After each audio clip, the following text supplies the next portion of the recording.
ଭାରସାମ୍ୟ ହରାଇ ଜଣେ ବାଇକ୍ ଚାଳକ ରାସ୍ତା ଉପରେ ପଡ଼ିଯିବାରୁ ଅତି ଗୁରୁତର ଅବସ୍ଥାରେ ବାରିପଦା ପିଆରେ ମେଡିକାଲକୁ ସ୍ଥାନାନ୍ତରିତ ହୋଇଛନ୍ତି। ଏପରି ଦୁର୍ଘଟଣା ଘଟିଛି ମୟୂରଭଞ୍ଜ ଜିଲ୍ଲା ଝାରପୁଖରିଆ ଥାନା ଅନ୍ତର୍ଗତ ସାରସକଣା ଜୋକା ବମ୍ବେ ଛକ ରାସ୍ତାରେ।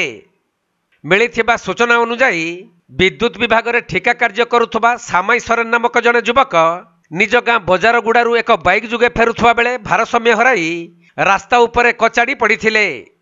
ଏହା ଦେଖି ସ୍ଥାନୀୟ ଲୋକମାନେ ପ୍ରଥମେ 108 କୁ ଫୋନ୍ କରିଥିଲେ ମଧ୍ୟ ଆମ୍ବୁଲାନ୍ସ ଆସିବାରେ ବିଳମ୍ବ ହୋଇଥିଲା।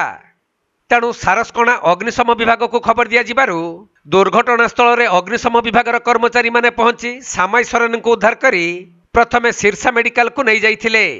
ହେଲେ ତାଙ୍କ ଅବସ୍ଥା ଗୁରୁତର ଥିବାରୁ ପୁଣି ତାଙ୍କୁ ଆମ୍ବୁଲାନ୍ସ ଯୋଗେ ବାରିପଦା ପିଆରେ ମେଡିକାଲକୁ ସ୍ଥାନାନ୍ତରିତ କରାଯାଇଛି।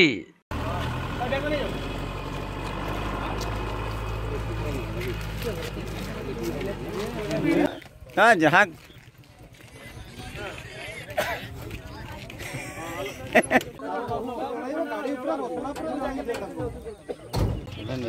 हाँ हाँ म्यूट कर पारुनी। मयूरभंज जिला सारसकणारू तपन कुमार दंडपाटଙ୍କ रिपोर्ट कोणार्क लाइव।